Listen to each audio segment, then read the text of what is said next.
Good morning, good evening. It's Serena Michaels here from the Inlaket community and the Cosmic Drumbeat, coming to you with another little insight about living with shamanism.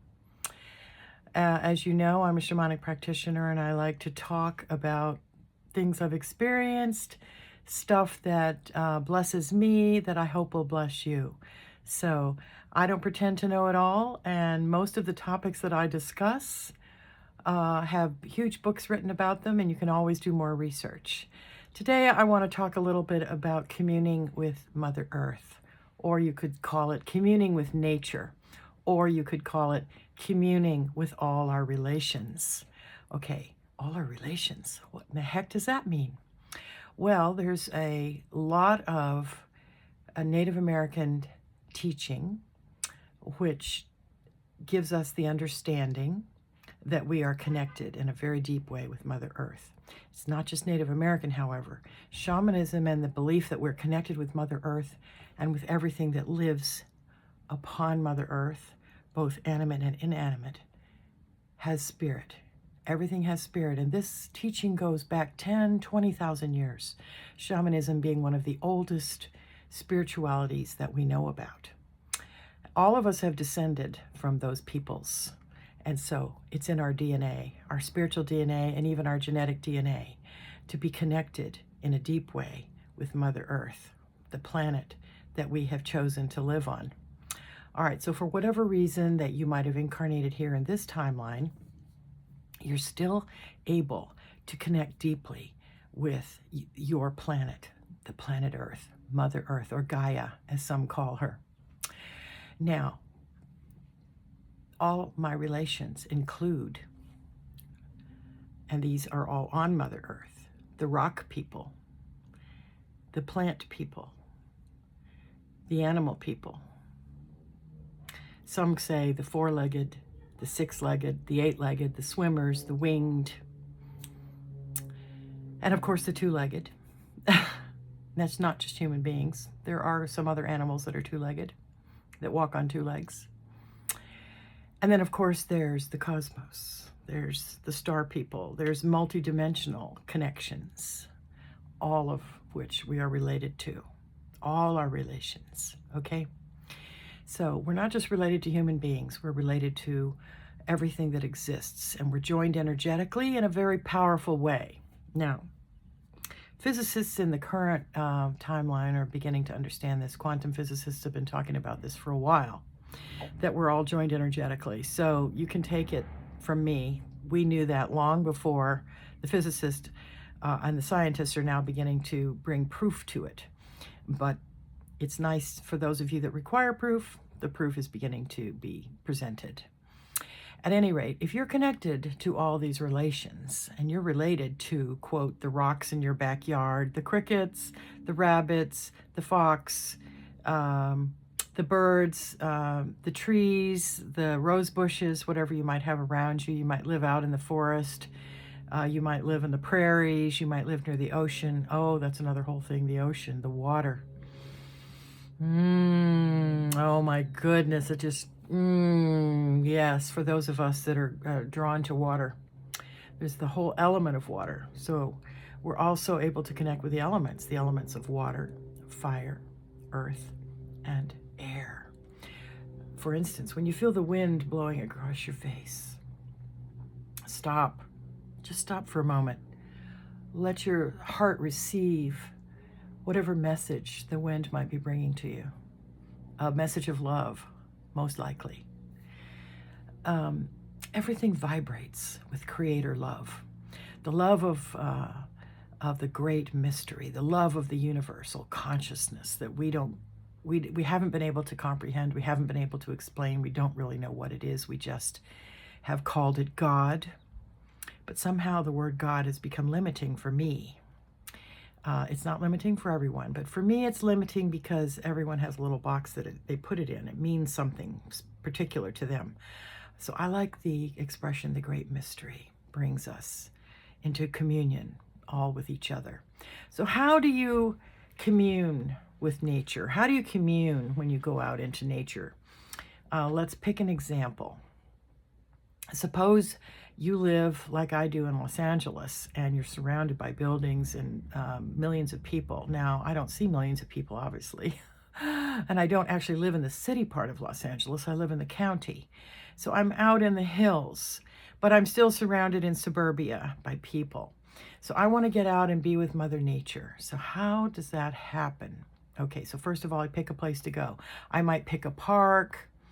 I might take a drive out into the Santa Monica Mountains. I might take a drive down to the ocean, which is about an hour away from me. Or I might just go to a local park. So if I go to a local park, the first thing I'm going to be looking for are trees. Now, trees have an energy all their own. And of course, as some of you, or maybe all of you know, trees have a whole thing going on underneath the ground. This is something that we didn't know until very recently. They've been talking about this quite a bit in the scientific community recently, that trees talk to each other and that they take care of each other, they feed each other, and they have a whole network with the fungus that lives under the ground of communicating across many, many miles and really around the whole earth. Now, if you go up to a tree, you're going to be thinking as a normal, everyday human, oh, this is a tree. Oh, it's hard, has hard bark. You're going to put your hand on it. You might not feel anything.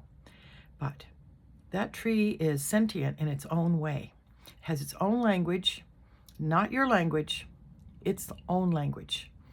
And if you will take the time to open your heart, to put both hands on either side of the trunk, or on the trunk if it's too big to put your hands on either side, and lean into that tree. Maybe even put your forehead on the tree. Take some deep breaths. Yeah. You're going to start to feel the tingling. You're going to start to feel the energy of the tree. You're going to start to feel the being of the tree. Now, you can do this with any plant. You can go out and sit in your yard and perhaps sit next to a favorite bush of yours. Maybe you even planted it and nurtured it with your own hands. Or maybe you have a house plant. You can't get outside. This is Mia. My granddaughter named her. You can have conversations with these plants. And if you can get quiet enough and sensitive, it takes some practice. You can just feel good in their presence. That's enough. But sometimes it goes further than that, and you can actually receive messages from them. The same goes with rocks. If you pick up a rock and hold it in your hand, it's like crystals. It's no different with plain old rocks. They've been around. I call them wisdom keepers. They've been around for centuries and centuries and centuries. Many of them have been broken down into pebbles because they used to be parts of great boulders. The boulders used to be parts of great mountains. Even the sand, excuse me, the sand on the beaches has been ground down. Yes, whatever it's made of, it's ground down. You can hold it in your hands and feel the wisdom of the ages, because believe me, it's there. And even if you don't hear words in your mind, like some people are gifted in that way, they will hear their spirit guides or any of all our relations speaking to them in their minds or down here in their hearts. Even if you don't hear that, you can feel the connection with the stone people, with the rock people, yeah, with the bird people, yeah, with the crickets, with the rabbits, with the fox, the wind. You can start a fire. You can feel grandfather fire burning, and messages just flowing out of the fire to you. Why would you be any different from me? Every human being has the innate ability to hear from all our relations. It simply takes time. You must set aside time, go out and be in nature, and be cognizant, be sensitive, be aware that the connection is there for you. Probably my most favorite story of connection, when I was first starting out in this path, was when I was walking through a forest in North Carolina. Now, I've talked about this in other places, But in case you haven't heard this little story, I was drawn to a tree with an ear. Now, the tree was just a regular old tree. I don't know if it was an oak or a beech or an elm or what it was. It was in North Carolina. But it had an ear like this, just growing out of the side of the trunk. It looked like this. And it was right at the height of my face. And it just drew me. And so I approached this tree. I was all alone in the woods. I was on a retreat that weekend. I was in a sensitive place spiritually because I was retreating, and so I was making a conscious effort to be more aware of spirit. And as I came close to this tree, I felt led to embrace the tree, and I just leaned up against that tree, my cheek on the tree. And here's the ear. Okay. And I started talking to the tree. And it was in that moment that the tree became a living being. I told it all of my worries and my struggles at that time in my life. It's about 12 or 13 years ago.